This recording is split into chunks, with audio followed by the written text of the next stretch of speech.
आई भैया, हम सिंगर और राइटर जगदीश खरवार उर्फ छोटे सरकार यह सावन के पावन महीना में लेके आ रहे हैं न्यू सॉन्ग जिसका नाम है लोटा भैया नाम कीजिए।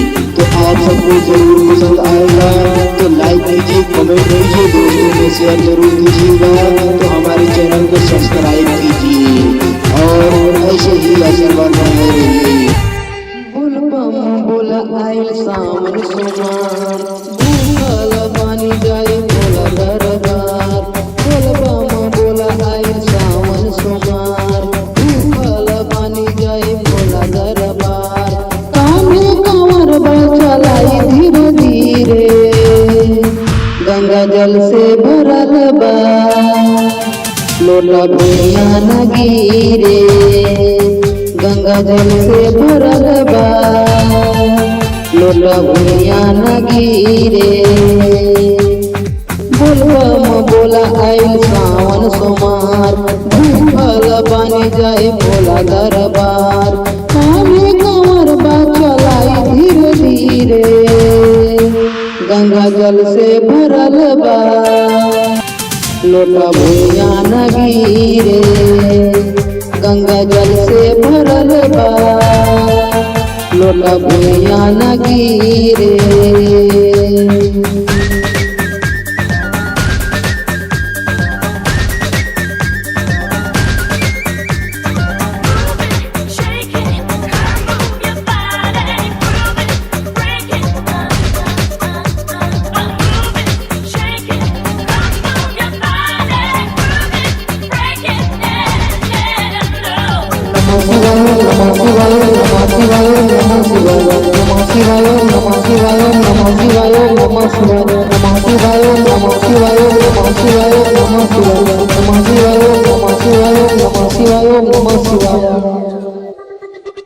विजयगढ़ किला से जलवा उठाना है, नारा लगाना है बम बम भोले बम बम भोले।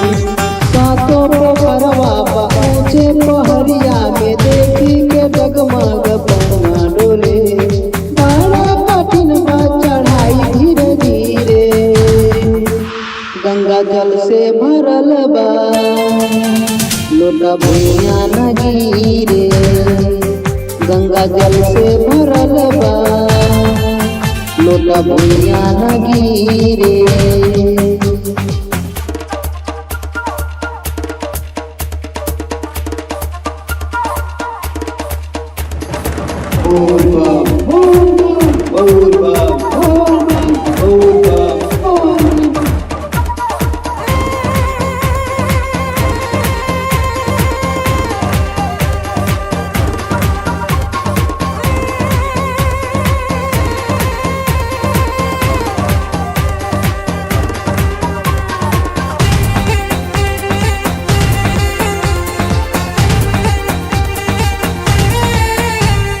बाबा के भक्ति में मिलेला शक्ति हो, जे भी लगावेला तन और मन तन और मन तन और मन। भंगिया धतुरवा के साथ बेल पोतरवा चावल चढ़ावे जाला उनके भवन। सब कुछ पूरा हो जाए धीरे धीरे गंगा जल से भरल बा लोटा भैया न गिरे। गंगा जल से भरल बा लोटा भैया न गिरे। बोल बढ़िया बोल बोल बोल बोल बोल बढ़िया बोल बोल आगे वाले बोल पीछे वाले बोल बोल बोल।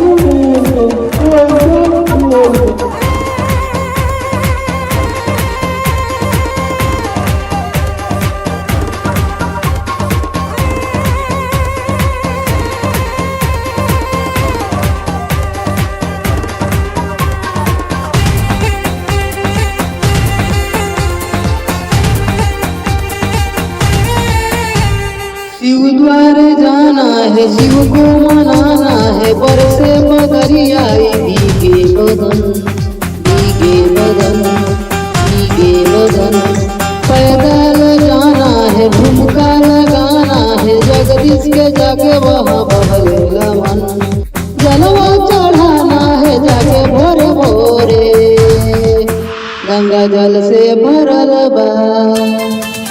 लोटा भुइया न गिरे, गंगा जल से भरल बा, लोटा भुइया न गिरे।